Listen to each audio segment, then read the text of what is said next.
Dumb question. No. I've been too tame. Yeah, I was thinking that.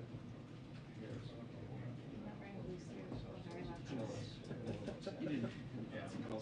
That's true, but I mean, someone could have texted me.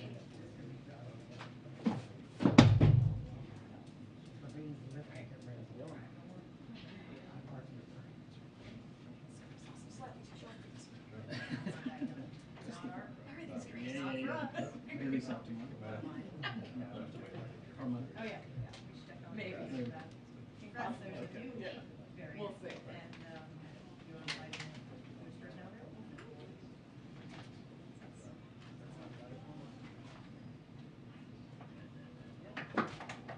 Oops. Sorry, just breaking things. Did you get it? Do you have everything? Yep, no, total mess today. You have no idea. It's okay, apparently my pen doesn't work. Yes, no, it's working. Thank you. Apparently it's working now.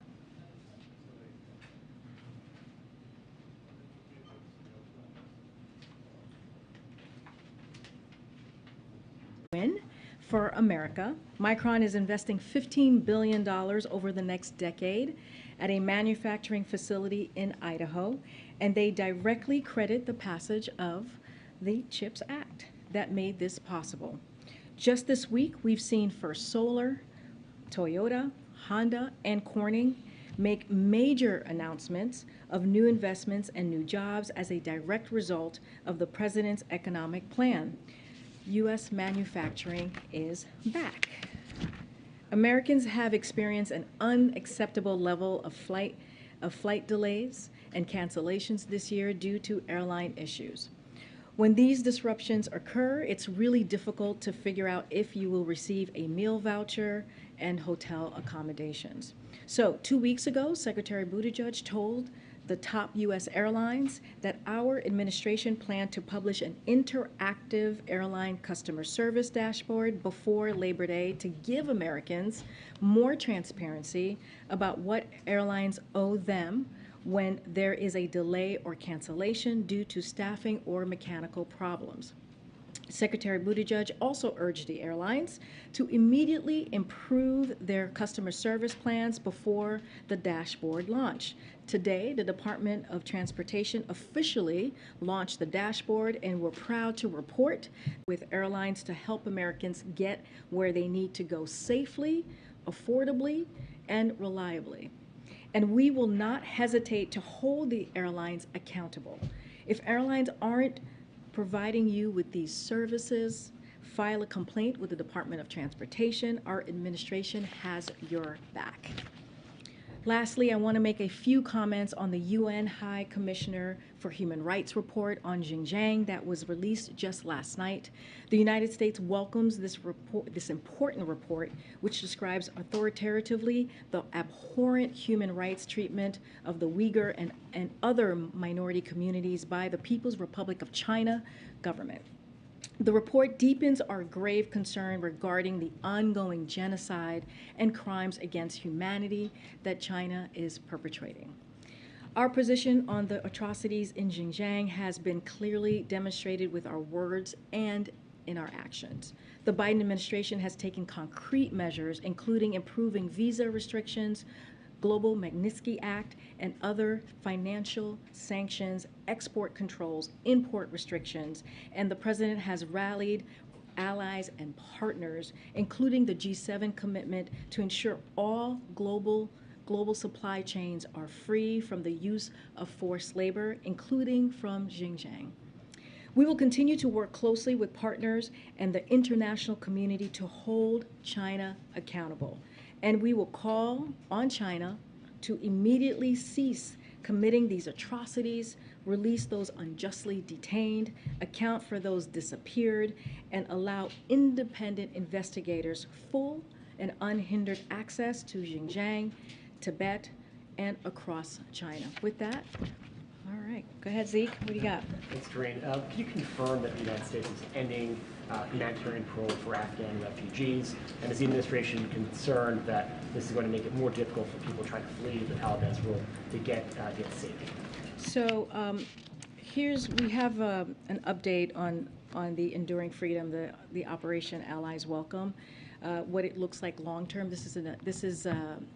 this is an update that the Department of Defense announced recently. And so, look, our commitment to our Afghan allies is enduring.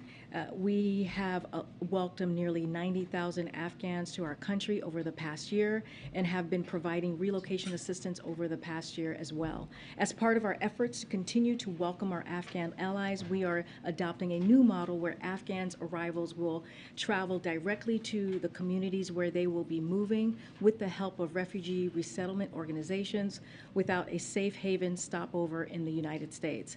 We have also been pivoting toward welcoming Afghans from visa programs that have long-term durable status, such as the Afghan Special Immigrant Visa, the SIV program, SIV programs, as you hear us call it, and refugee admissions programs, so that Afghans who are looking to resettle in the United States will remain with an immigration status that provides a path to long-term permanent residence rather than a temporary status, which is what is provided through humanitarian parole. At the same time, we have been undertaking substantial effort to improve our relocation efforts, working to make them more efficient.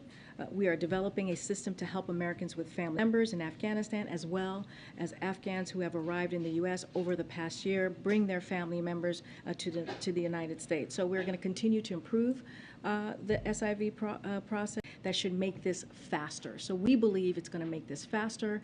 We believe this is an improvement in the process, and this is a commitment that we continue to have. Can you provide an update on the situation in Jackson right now, the federal support? What has FEMA been able to get to the city thus far, and has the president spoken to the governor yet, and what's been the reason for the delay? So FEMA, just to give you a little bit of an update on what's been going on the ground and from the federal government, the FEMA administrator, Deanne Criswell, will travel to Jackson, Mississippi tomorrow to assess the ongoing emergency response. As you know, the president took immediate action to approve the governor's emergency declaration request and directed his team to surge assistance to Mississippi as soon as he got the declaration request. The president and vice president both spoke with the mayor of Jackson yesterday. We read out that from the president that they spoke, and FEMA administrators spoke with the governor earlier in the week. So FEMA has a number of personnel on site in the state emergency operations center and is coordinating with the Mississippi emergency management team to ensure that everyone has access to water. The EPA also has a subject matter expert on the ground to support the emergency assessment of the Jackson water treatment plants. The agency is also working to expedite delivery of equipment needed to repair Jackson's water treatment plant. So we are doing everything that we can to make sure that we're helping the people of Mississippi. Again, we are in close touch. We have had multiple conversations with the governor, and clearly we read out our conversation with the mayor, and we'll continue to have those open lines. And lastly, for me, you mentioned the UN report on Chinese genocide in Xinjiang. The administration has been planning a phone call between the president and President Xi. A meeting between President Biden and President Xi in the coming weeks or months. Why is now the time after this report the time for a meeting between these two leaders to take place, given Chinese atrocities? Wait, say that one more time. You're saying, why shouldn't we have this meeting? You're planning a meeting right now. Do you plan to go forward with that after this report? I don't have anything to read out about an upcoming meeting or anything like that, any specifics of a meeting that the president could potentially have with President Xi. I just don't have anything to share. But there's been no change to the plan after they spoke on the phone a couple of weeks ago that they were planning to meet in person. That process is still underway? There's just nothing for me. There's not a process that I can speak or share with you at this time. Thanks. You guys have talked about the president's speech tonight as one that's about the continued battle for the soul of the nation. Republican House Leader Kevin McCarthy said this morning that the president does not understand the soul of America. Since we're a year and a half into this presidency and the country is still so divided, could McCarthy have a point? So let me say a few things about the response to Kevin McCarthy. And it comes from himself, like what he said on January 6th, after January 6, 2021, 1 week after the January 6th insurrection, January 13th. And, you know, he said the violence, destruction, and chaos we saw earlier was unacceptable. He said this on January 13th of 2021. It was undemocratic. It was un-American. We all should stand united in condemning the mob together. And then he said, the president bears responsibility for Wednesday's attack on Congress by mobs, rioters. He's speaking about the former president. The president strongly agrees with Kevin McCarthy on the January 6th comments and the January 13th, 2021 comments, and does not find the comments that Kevin McCarthy made then to be divisive in the least, but rather aligning with fundamental, nonpartisan, mainstream American values that we uphold the rule of law, reject political violence, and condemn violence against law enforcement. And that's what we're talking about when we're talking about protecting our democracy, when we're talking about fighting our democracy. Those were the words of Kevin McCarthy. And the president agreed with that Kevin McCarthy. He agreed with the Kevin McCarthy of January 6th. He agreed with the Kevin McCarthy of January 13 of 2021. And what we hear from him, of course, is a change of heart, and even formally punished fellow Republicans like Liz Cheney, who've had the courage to consistently tell the truth about the attack on the rule of law and the law enforcement that day, and continuing to the threat to democracy that these extreme conspiracy theories represent. That is what we're talking about. And as far as what the president is going to say tonight, we've talked about this. When he talks about the soul of the nation, this is not a topic that is new to him. If you follow him, if you followed him throughout this administration, also through the campaign, this is a topic that he has talked about for some time, since 2017. And this speech, just to give you a little bit about what the speech is going to be about, it's going to be optimistic. He will speak about how he believes we can get through this current moment, this critical moment that we are currently in. He believes this is a moment where a lot is at stake. You'll hear him talk about the core values of what is at the stake in this moment, and how he is going to continue to protect equality and democracy. He will also talk about in a very direct way about what he sees as a threat at this moment in time. Basically, what Kevin McCarthy said on January 6, 2021, what Kevin McCarthy said on January 13, 2021, the threat of our democracy, that insurrection, that mob that we saw come down on the Capitol. Just two quick follow-ups on that, though. You're talking about Kevin McCarthy from that day. We've obviously seen, like you said, a pretty big change of heart from Leader McCarthy, who has since really distanced himself from any investigation into January 6th, really stood lockstep with the former president. So I guess I'm asking about, what's the president's relationship and thoughts about Kevin McCarthy today? Does he have a relationship with him? I mean, he could very easily become the next Speaker of the House. Does he talk to him? Does he view Kevin McCarthy as one of these MAGA Republicans who's a threat to democracy? Here's what I'm going to say. I've already laid out what we think about Kevin McCarthy. We're not going to go into any more specifics on that. This is what we're talking about tonight, is what the president's going to deliver to the American people, and why it is important why he sees it's important to have this conversation, why it is so important to talk about what is at stake at this moment. When you ask me about the mega agenda, especially as it relates to Congress, as it relates to elected officials, it is one of the most extreme agendas that we have seen. And it is a part of the, it is the extreme part of the Republican Party.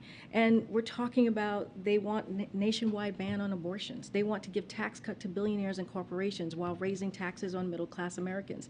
They are threatening political violence, and they are attacking our democracy.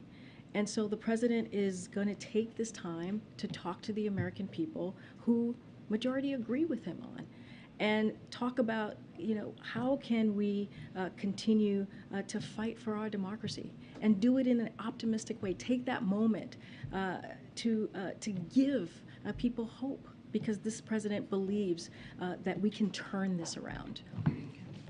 Thanks, Karine. Is tonight a political speech?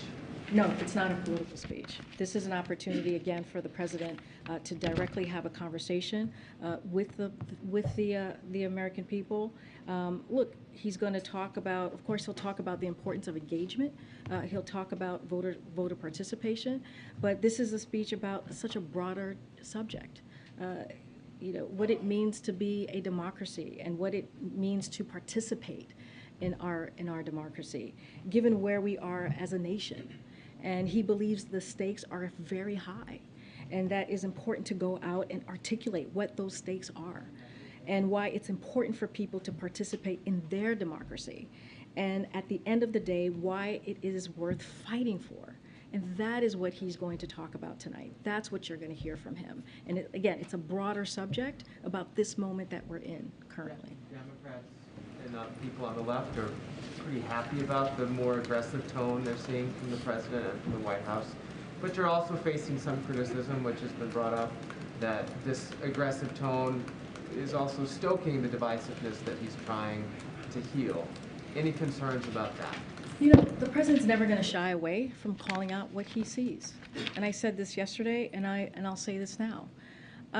You know, I'm assuming the divisive tone is coming from whom? From the right. From the right. So, look, we understand we hit a nerve. We get that. We understand that they're trying to hide. And we understand that ultra MAGA office holders want to play games here and dodge accountability for their extreme proposals and actions, but they're just telling on themselves. Look, the president has always squarely targeted his criticism on elected leaders. This is about what they're doing in Congress. Those extreme MAGA Republicans, those who hold office. The first time that the president said ultra MAGA was about Rick Scott's radical plan to raise taxes on millions of middle-class Americans and put Medicare on the chopping block, put Social Security on the chopping block. I just mentioned national abortions, that ban that these MAGA Republicans want to do. It is important to call that out. And let's not forget, when you think about Medicare, when you think about Social Security, those are popular things. When you think about Roe and protecting women's right to choose, those are, majority of Americans support that. So so that's what we're talking about here. We're talking about agenda that is not popular. We're talking about agendas that is incredibly extreme. We're talking about an agenda that is not in line where majority of Americans are. So yeah, the president's going to talk about that, and he's not going to shy away. But again, this is going to be about a speech that will be optimistic, that will talk about participating in our democracy and how important it is to do that, and how important it is to continue to fight. Just one quick Russia question. Does the White House have any intelligence or reaction to the death of the chairman of Lukoil, the second largest oil producer in Russia? He'd been a critic, apparently died after falling out of a hospital window, and was a critic of the war in Ukraine. I don't have a comment on that. We're certainly not going to get into any speculation on how he died. Okay. Thanks, Karine. Going back to Jackson, yesterday you detailed the myriad of federal funding sources that could be used to address what we're dealing with right now. Are there any concerns, however, about the difference between allocation and the money actually arriving in certain places, about the process for Jackson to access that funding once the federal government is allocated and perhaps the state is dealing with the contracts with the grant applications? So you're talking about the bipartisan infrastructure law and the American Rescue Plan. So we have put real emphasis on making it easier for state and local governments to access to federal funding. That is something that's been important in this administration to do. That's one reason we asked every state to appoint a state infrastructure coordinator to help streamline communications and information flow. And the White House Infrastructure Implementation Team has also been engaging directly with state and local governments and tribal governments to help them quickly access the necessary technical assistance and capacity to underserved communities in particular. So we have also partnered with nonprofit organizations to assist communities in assessing and deploying federal infrastructure funding, including Bloomberg, Philanthropies, Emerson Collective, Ford Foundation, and others, and so much more. Our goal is to help, again, state state, local, tribal, territorial governments navigate, access, and deploy infrastructure resources that will build a better America. This is why the president fought so hard to get this bipartisan infrastructure law, a law that is historical and will change the lives of so many Americans. So is it the view that because of what you guys have done, that Jackson has had the access or the ability to tap into the funds you've allocated to the degree they need in this moment? So again, our goal is to make it as easy as we can for state and local governments to access those funds.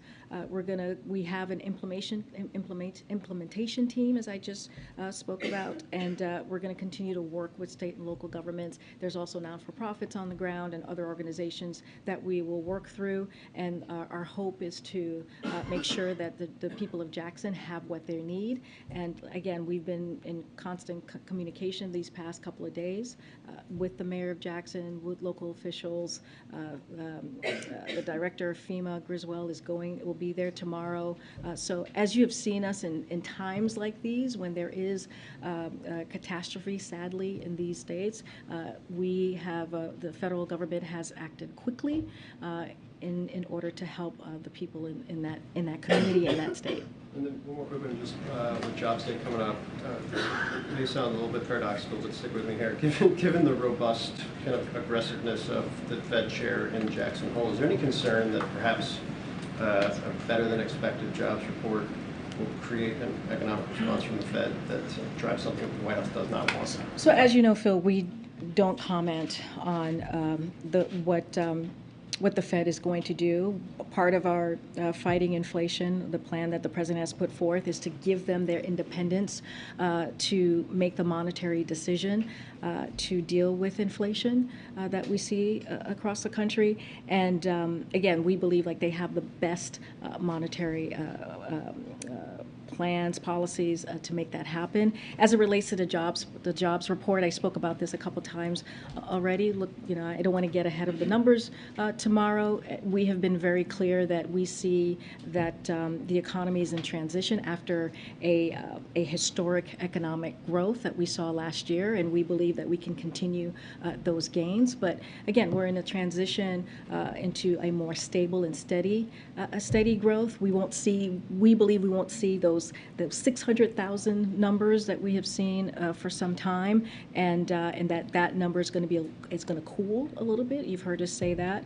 and so that's our anticipation, which we think is where the economy is going. But again, we have a strong labor market, which is important. Consumer spending is up. We see business investing. All of those things are critically and important, and so we're going to look at all the economic data, but certainly I'm not going to get ahead of the jobs numbers for tomorrow. Thank you. I just want to circle back to the Afghan refugees. So, just is anything being done for Afghan allies or those who have sought to come to the United States who already filed for parole and are currently waiting in the backlog of applications? And to be clear, are there only options now, as well as anybody trying to flee Afghanistan and come to the U.S., either SIV or the refugee program? And I have a follow-up. Oh, sure. And as you know, there's the act that is in Congress that we have been really working, that the administration continues to support the passage of the Afghan Adjustment Act to provide Afghans who have come to the U.S. through Operation Allies Welcome, which is what I talked through a second ago, and a pathway to durable immigration status. So there is that pathway as well that we're going to continue to work with Congress on. I'm sorry, but that they would need an approved application. Oh, absolutely. I just wanted to make sure that I stated that as well. Look, as of August 9th, just to give you some numbers here, over 17,000 individuals have submitted all documents required to apply for Chief of Mission review or are beyond the Chief of Mission stage. We are working to process those as quickly as possible and welcome them into the United States. So this is something that we're working on pretty regularly. This is important to the Department of State, and so the Afghan SI program remains active, and the state continues to receive and process new SIV applications as expeditiously as possible. As part of our efforts to improve the program, we have cut the average COM review time to 6 of what it was under the previous administration, from 510 days in June 2020 to 82 days in June 2022. I don't have the specific numbers as you were asking about the backlogs, but we are quickly trying to move that forward, to move that through. And again, we have welcomed nearly 90,000 Afghans into the country thus far. You just referenced, though, is the SIV application. Yes, it is. backlog. It is. So, but my question is, for those who have filed an application for parole, the Oh, program which I'm is so now sorry. ending, Yes, I hear what you're will saying. they still have a chance to get parole, or are they basically, should they ditch that, just forget about the fact that they're in that pipeline and try to refer to? That's a very good question. I would refer you to the Department of State on the parolees and where the ones who are kind of in that process and where they are going to ultimately be and what their options are. I don't have that Just specific with lastly, me. the two programs you referenced both still have years-long backlogs, even with the movements that you were just describing to increase staff. Does the Biden administration think that at this point, for somebody who's trying to flee Afghanistan and they're pursuing either SIV or the refugee program, that there's actually a realistic chance that they could make it through the pipeline within, the end of this presidential term? We're going to do everything that we can to make sure that we take care of the families, the American families that are still in Afghanistan, and also our friends and allies in Afghanistan as well. So we're going to do everything that we can to make it happen. I know Department of State has been on top of this. They have been working through this for some time now, and so this is a priority of ours, for sure. Yeah. Thanks. If we could go back to tonight's speech, you said the president is going to speak in a direct way about what he sees as a threat. Does that include former President Trump? Will he mention the former president by name or any Republicans by So, name? look, I've said this before, the president's never going to shy away from talking about his predecessor. He hasn't. I'm about to answer your question, so give me a second. But it's not a speech about the former president or about a single politician or about a political party. It's about the American democracy, which is what I've been trying to lay out here. This is so much broader, so much bigger than any one party, than any one person. And it's an optimistic speech, again, about where we are as a nation and where we can go.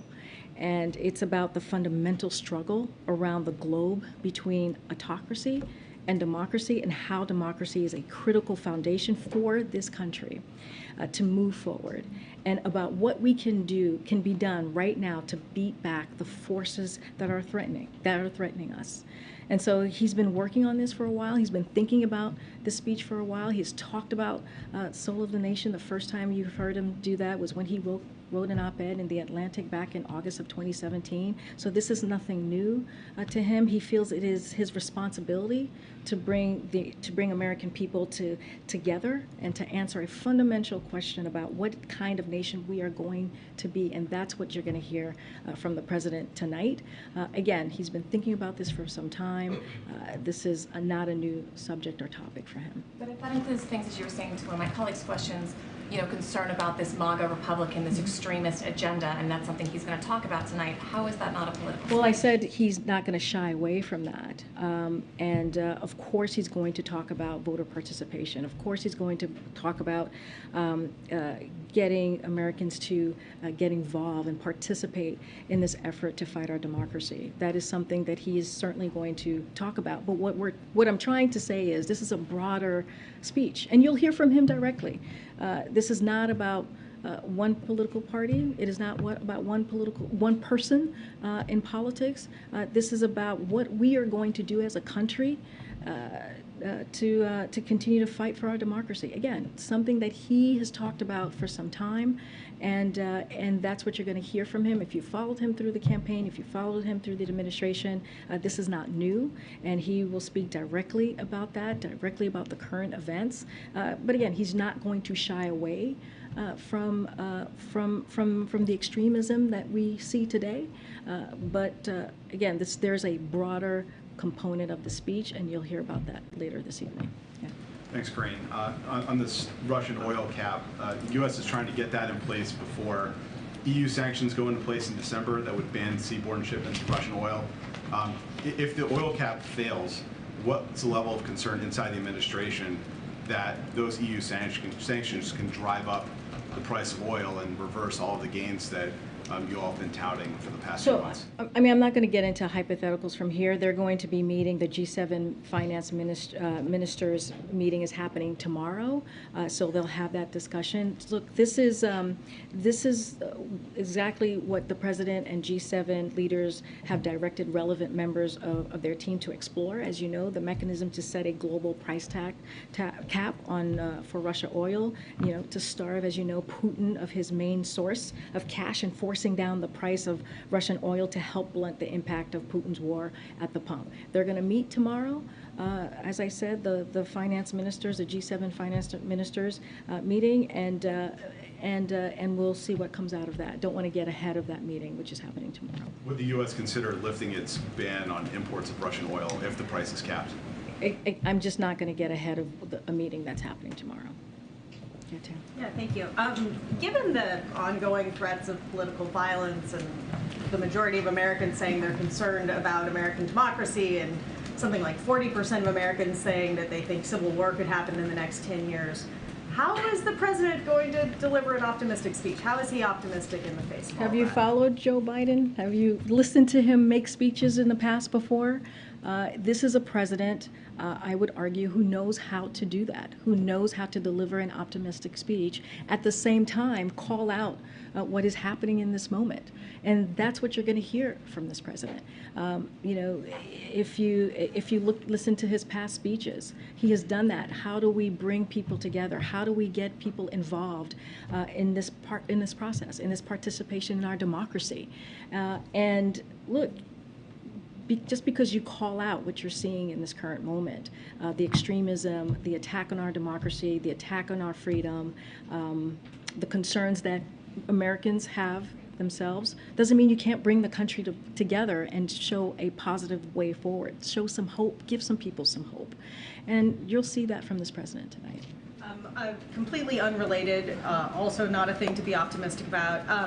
The National Assessment of Educational Progress has this new testing that shows that 9-year-olds lost ground in both math and reading in pretty dramatic ways as a result of the pandemic. What is the president going to do about it? What is the administration going to do about this severe learning loss? And does the administration shoulder any blame for not pushing schools to reopen sooner? So let's step back to where we were not too long ago when this president walked into this administration, how mismanaged the pandemic, the response to the pandemic was, how 47% of schools were, in less than 6 months, our schools went from 46% to open to nearly all of them being open to full time. That was the work of this president, and that was the work of Democrats, in spite of Republicans not voting for the American Rescue Plan, which $130 billion went to school to have the ventilation, to be able to have the tutoring and the teachers, and being able to hire more teachers. And that was because of the work that this administration did. We were in a place where, again, schools were not open. The economy was shut down. Businesses were shut down. And what we have seen is, we've seen the numbers, but I think that's what we see. That's how we saw it. It shows you how mismanaged the pandemic was, and how the impact of that mismanagement had on on kids' progress and academic well-being. And so, again, our priority remains to make sure states and schools and districts are using these funds, that $130 billion. This is going to go again to tutoring, to more teachers, real solutions to make sure that our kids are getting what they need. And every Republican Republican Congress voted against that money. That is the reality. We had to do this on our own. And so, we're going to make sure that those funds are directed to the most resources towards students who fell the furthest behind, which is important. And we must repair the damage that was done by the last administration, the mismanagement that was done by the last administration. But again, this is something that we took very seriously, which is why we passed the American Rescue Plan, which is why we put in $130 billion to deal with what we were seeing in schools. And so, we're going to continue to make that, to continue to do that work and work closely with the schools. Karine, two questions. One on Jackson. It is in a state where this water crisis is one of the poorest states in the South. With that said, it's compounding, the water crisis is compounding so much negatively in that community. And I remember during the Bush years, during Hurricane Katrina, New Orleans was set aside as a special case, as well as Detroit was set aside as a special case for them to work on revitalization, a renaissance, if you will. Is Jackson one of those places that this administration would hold in that kind of category? Because the economy is definitely impacted, poor state, et cetera. People are not working right now. It is unsanitary to go without water this way. Is Jackson one of those spaces that could have a special designation because of the compounding negatives and now this? So the Biden-Harris administration, we're committed to helping the people of Mississippi cope with this current emergency, and we are going to continue to work with the state and local government officials to explore, I can tell you, all options to ensure that the people of Jackson have the access, to your point, to clean, safe drinking water. I don't have any announcement to make. I listed out yesterday the American Rescue Plan and what that provided for water upgrades, which was $450 million. $20 million went to Jackson, has already gone to Jackson to address water and sewer infrastructure needs. The state also has about $75 million in bipartisan infrastructure law funding available to provide clean and safe water. And so we'll continue to partner closely. We're going to look at all options. I don't have anything for you at this time to announce. And lastly, I asked the same question a week ago. Tomorrow now, there's expected to be a civil rights meeting with the president. What can you read out about that meeting? I'm not going to comment about any potential meeting, expected meeting. I'm just not going to comment on that. But are we in a moment where the civil rights leaders and the president have a lot to talk about? Voting rights is gone. I mean, so many different issues that impact a community that's still underserved with some of the highest numbers of negatives in almost every category. So we have been had continued conversation with civil rights members and leaders since the beginning of this administration. We value those relationships. The president has met, as you know, with civil rights leaders as president a few times, and we take, we respect that relationship. We expect our conversations that we have with them, and there's always a long list of things to talk about, including voting rights and so many other issues that affect different communities. I don't have anything more to share. I don't have an agenda to share with you at this time, but that is a relationship that we have held as an important one, not just during the president's, not just during this administration as president, but during vice president and also as senator. And lastly, a couple of months ago, the Creole did a story on the president's Black agenda. He carries a card in his pocket, and on that he writes things. And at some point in time, he had a list of items with the Black agenda. Mm-hmm. What are some of those Black agenda issues today, if you were to go to him and ask him if that's on his card? Look, when it comes to, if you look at the president's economic plan, he's been very deliberate. I just talked about the American Rescue Plan. I talked about the bipartisan infrastructure law and how that plan is helping the Black community. I laid out what we have put forth to help Jackson, Mississippi. But it's not just that. We know about education, what he's done for HBCUs, more than $6 billion that he has put forth, a historic amount of money to help HBCUs. So education has been really important. You think about the student loan forgiveness that he put forward last week. That's going to help communities at need, right? It's going to help the folks who are at the most risk. If you think about 90% of that plan is going to help people who are making under $75,000.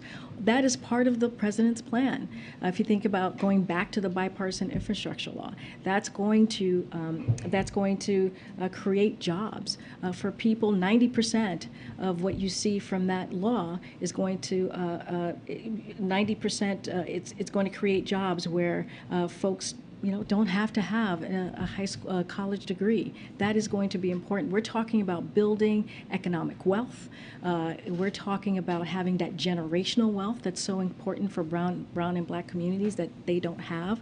That's what the American Rescue Plan does when it helps start small businesses, for folks to start small businesses so they can develop that generational wealth. All of those things are part of what the president has worked on to make sure that he's building the economy from the bottom up and the middle out. So he's going to continue to do that work. It doesn't end there. We just passed the Inflation Reduction Act that's going to help many communities as well, lowers costs of prescription drugs. When you think about communities of color, how much our seniors have to pay thousands of dollars a month on prescription drugs. So that work continues. It doesn't end. It doesn't end there.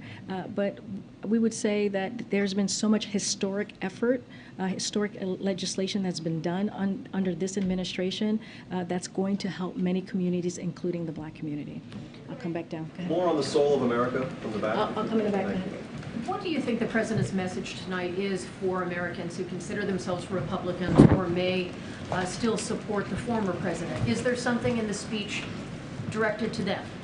Well, look, the president really does believe that this, that what he's going to talk about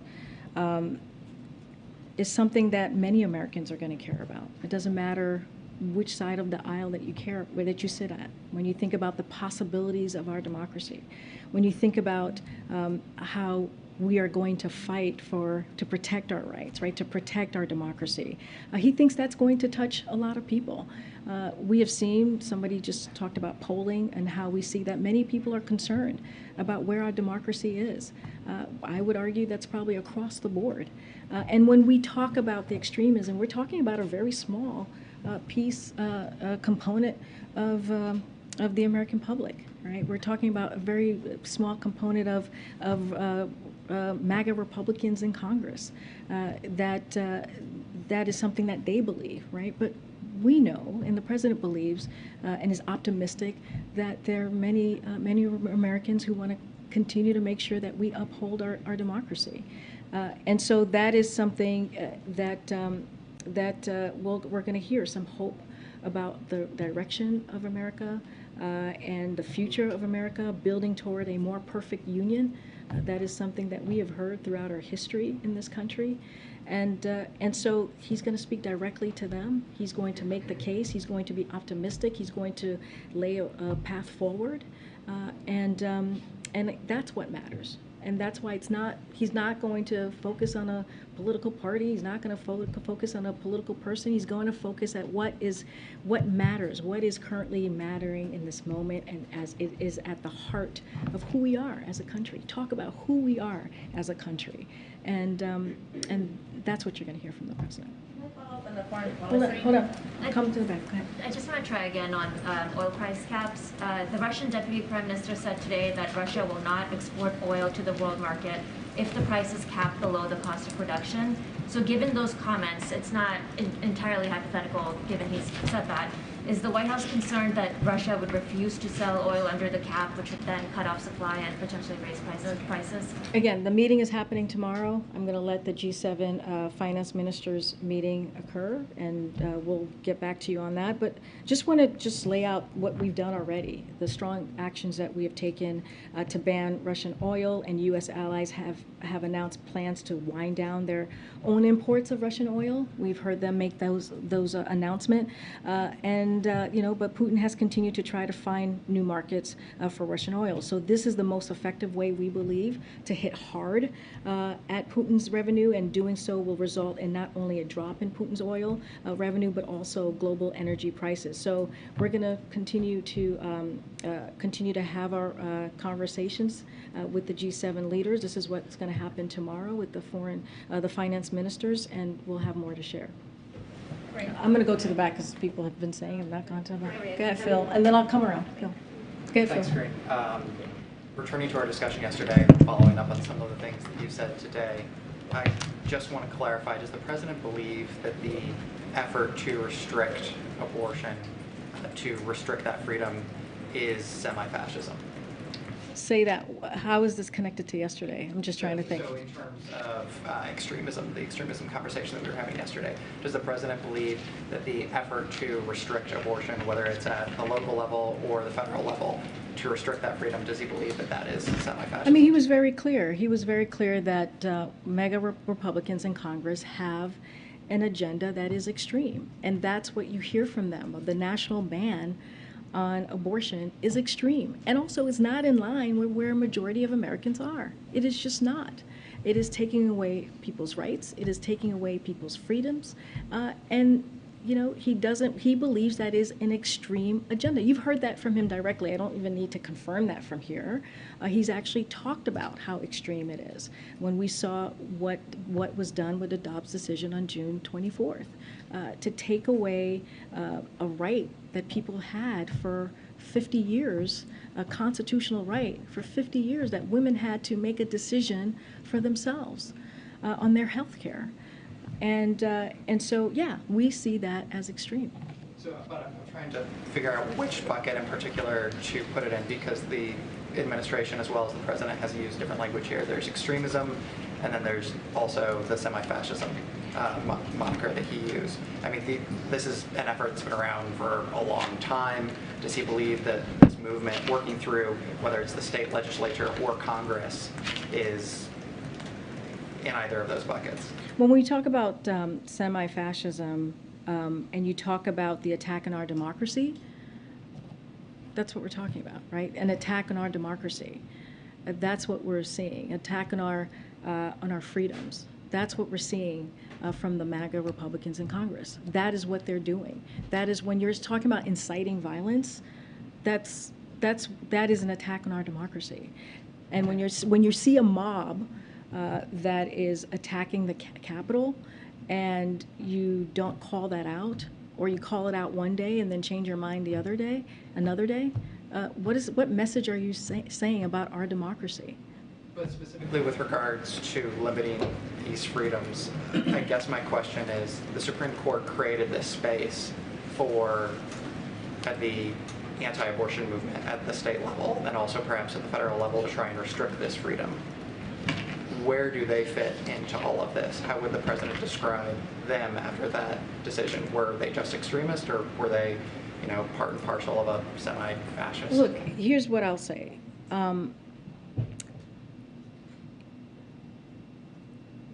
We continue to see attacks on people's fundamental rights, right, of Americans, with new abortion laws across the country. And when you have national Republicans who are leaders in their political party, who sit in office, who say that they want to take away the rights, even in case of incest, in case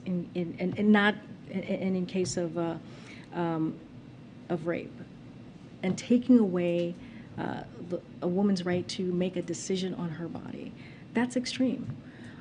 And the president's going to call that out. He's going to continue to do everything that he can to make sure that we protect people's freedoms. He's going to do everything that he can to call that out. And that is important to call out. That is important to talk about. And again, we see majority of Americans who disagree. And so when you are not with where majority of Americans are, then, that is extreme. That is an extreme way of thinking. I'm not going to, that's what I have for you, Phil.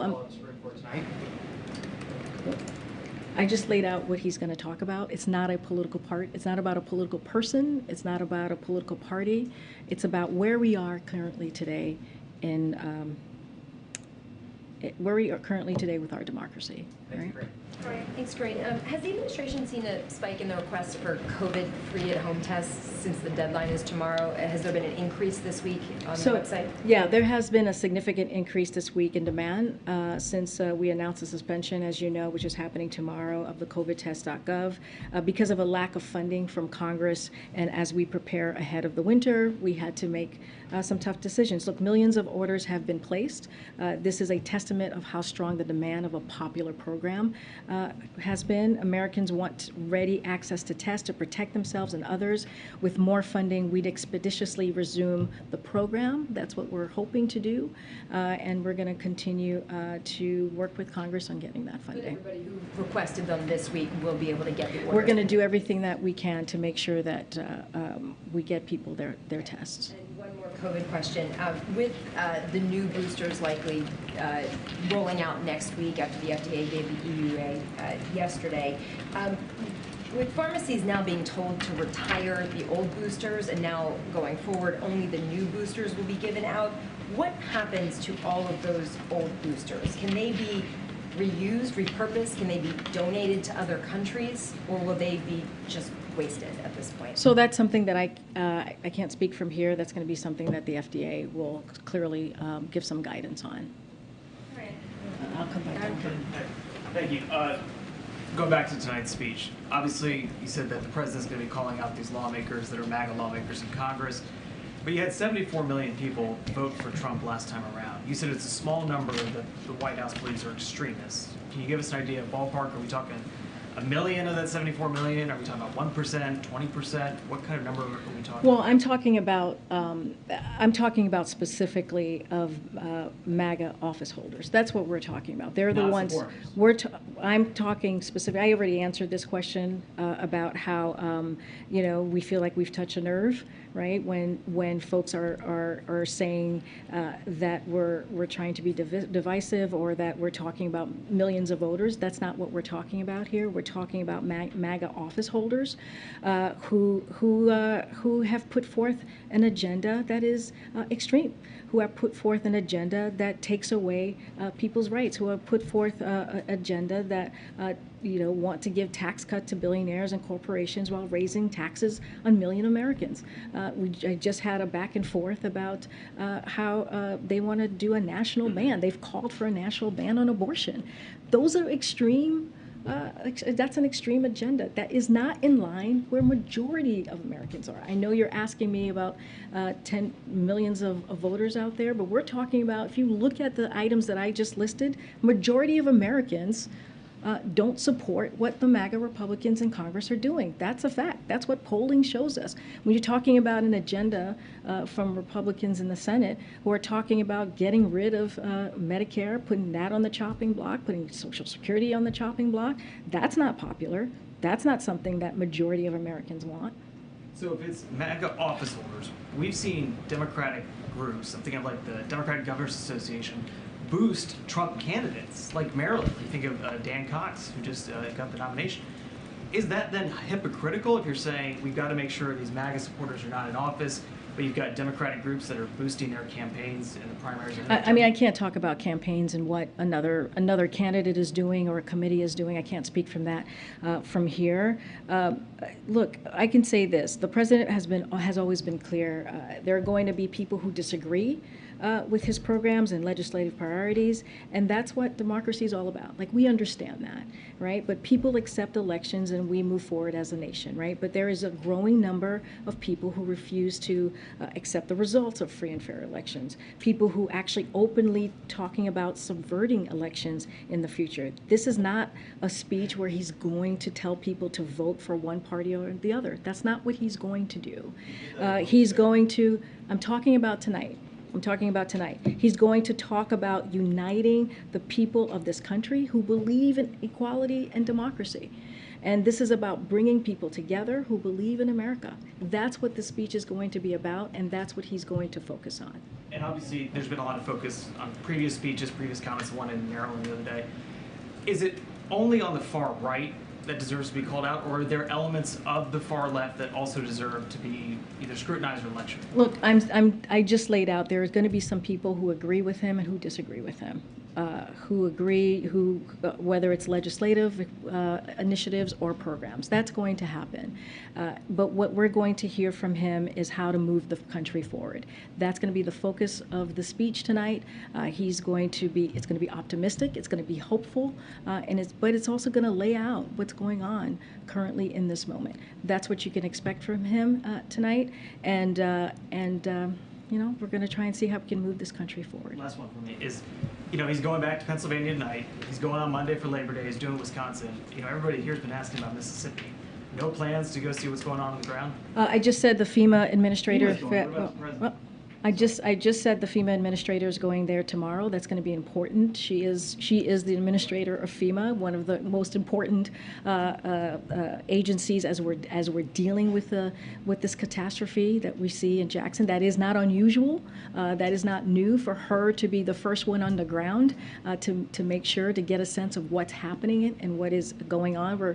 We have the EPA who's also involved, the EPA agency who's also involved as well. The president's going to continue to have conversations with local governments, the local elected officials in the state, and our team is going to continue to do that. I just don't have anything else to preview, but it is not unusual, right, to have the FEMA court. First and then the president. I'm not saying that. I just said I don't have anything to preview, but it's not unusual for her to go down there, as you've seen with where we have other catastrophes, sadly, across the country, and FEMA takes action, and then it take the lead. Karine, can I have a follow-up on this speech, please? Yes, go ahead. Thank you. So you mentioned autocracies and democracies will be part of the theme that the president will touch on today. Does that mean that he's returning to the kind of foreign policy theme that he's often highlighted in the beginning of his administration? Will there be a foreign policy component in the speech, and will he mention specific countries? I'm not going to get ahead of the president. I just laid out it's going to be an optimistic speech. It's going to be about where our country is currently and fighting for our democracy, how we're going to move forward, and also how Americans can also participate in making sure that we protect what's important to us as a country. You did mention there's going to be autocracies. Yep, I said he'll talk about that, but you're asking me specific things. I'm just not going to get ahead of the president. I just laid out what he believes he wants to talk about tonight, what he believes this moment is all about. Remember, we're going to do this at Independence Hall, which is a historic place to do this speech.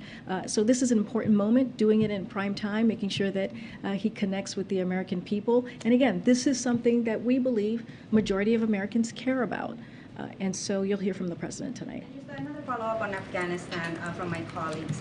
I understand the focus now is on the SIV program, but just to follow up on a more brief note, I think earlier this month, I believe August 5th, you said that the withdrawal anniversary is an opportunity to honor the lives that we lost and recognize the lives that we saved, and how we are on a stronger strategic footing now that we've ended the war. And so it seemed at that time that the administration was, at least, to me, and correct me if I'm wrong, planning to mark the event in a way that would highlight those issues that you mentioned at that time. But instead, we have this narrow statement from the president, not on the withdrawal itself, but on the anniversary of the Kabul airport attack. So can you explain the thinking behind that messaging strategy? And could you please respond to the criticism that the administration's goal here is to downplay the withdrawal anniversary and kind of just put it in a rear view mirror as soon as So possible? I'll say a few things. We remain committed to supporting the Afghan people, and we are proud to be the largest single provider, just to remind you all, of humanitarian assistance to Afghanistan. We are working closely with the United Nations and other partners to provide the assistance directly to the Afghan people without benefit to the Taliban.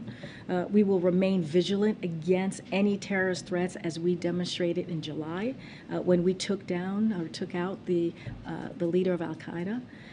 We will continue to prioritize relocation effort for our Afghan allies and welcome our Afghan allies to the United States, since our commitment to them is enduring. And we will continue to press the Taliban for the safe release of Mark Farix and to respect the human rights and fundamental freedoms of all Afghans, including women and girls. That is our goal. That is our commitment. That has been our commitment for more than a year now. And again, we are committed to supporting the Afghan people, and we will do everything that we can in what I just listed. I'm going to keep going. I'm going to keep going. I'm going to keep going. Go ahead. Thanks, Karine. So you read at the top of this about the president's statement on manufacturing and announcement of those new jobs. When will those jobs materialize? And when the government subsidies go away, like the CHIPS Act and American Rescue Plan, will those jobs also go away? So, look, the reason that we announced these, what Macron is doing for solar, Toyota, Honda, and Corning. If you think about Macron, they're going to a $15 billion investment over the next 10 years. That is going to create a lot of jobs, and that's going to be in Idaho. Look, I'm sure they'll share more on what that process is going to look like. But the point that we're making is, because of the work that we've done, the CHIPS Act, let's remember, that was actually a bipartisan piece of legislation. The fact that we were able to come together to work on this important manufacturing bill, right, that's going to help make sure that we create semiconductors here. That's what this manufacturing facility is going to be about, making sure that we strengthen our supply chain, making sure that we strengthen our national security, making sure that we're doing the Made in America. That is an important step forward. And so they'll provide more information, but certainly $15 billion that they say that they're going to invest and create their first manufacturing to deal with semiconductors. That's an important step forward, and that's because of the work that this administration done, and that's why we highlighted it. One more quick one. So I want to ask you about campaign promises. Well, candidate Biden said that he would end the fossil fuels industry. Then he went back and said that he's not going to end all fossil fuels. We've seen increased regulations and restrictions in that industry. Pennsylvania is the third largest coal producer in the United States. In the past year, we've only seen about 1,600 jobs in net added to mining and lodging in that state. So why not just change the energy policies, help out Pennsylvania with jobs and energy security? Look, we just passed the Inflation Reduction Act, which is going to change people's lives, and is the most historic investment that we'll see, that we have seen in this country to deal with climate change, right? To deal with energy, and so that is important there. And let's not forget the bipartisan infrastructure law as well, that's going to deal with climate change. And so, look, we're going to continue to do the work. This is a commitment that the president has. He has created, as you know, you've heard me say this, almost 10 million jobs, new jobs, since he's gotten into office. The bipartisan infrastructure law is going to create jobs where you're not going to need a college degree. That's important. 90% of those jobs, you won't need a college degree. That's going to be important to Pennsylvania. That's going to be important to many communities across the country. And he's going to do this in a way that he's going to meet his campaign promises. And so when it comes to the climate change and fighting climate change, when it comes to making sure that we're creating jobs, when it comes to building up the economy from the bottom up and the middle out, that's what he's committed, and that's what you see from all of the pieces of legislation that has come out of this legislation when it deals with the economy. Thanks, Karine. Okay. All right. I'll be back tomorrow, guys. Thank you. Thanks, everybody.